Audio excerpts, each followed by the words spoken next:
ফোরে পড়ুয়া একটা ছেলে, সে সুন্দর করে বলতে পারে I M A boy, I am going to school, খুব সুন্দর করে সে বলতে পারে আই এম প্লেয়িং ফুটবল, খুব সুন্দর করে ইংরেজি বই দিলে ফোরের ইংরেজি বইটা ফার্স্ট টু লাস্ট রিডিং পড়তে পারে। অথচ মুসলমানের সন্তান হওয়ার পরেও প্রাইমারি পড়ুয়া এই ছেলেটা ভিনদেশি ইউরোপিয়ান ভাষা ইংরেজি ভাষাকে আত্মস্থ করতে পেরেছে। অথচ মুসলমানের বাচ্চা মুসলমানের ঘরে জন্ম নিয়ে আজ পর্যন্ত মালিকের কোরআনটা খুলে দেখে পড়তে পারে না। তোমার মতো অপদার্থ বাবা আর কে আছে?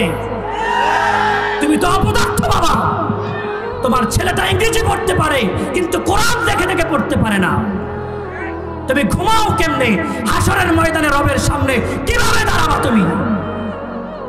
তুমি ইংলিশের জন্য প্রাইভেট টিউটর ঠিক করো, অঙ্কের জন্য প্রাইভেট টিউটর ঠিক করো, অথচ একটা বারও তোমার ছেলে আর মেয়েটার কোরআন বিশুদ্ধ করবার জন্য একটা বার ইমাম সাহেবের কাছে গেলা না।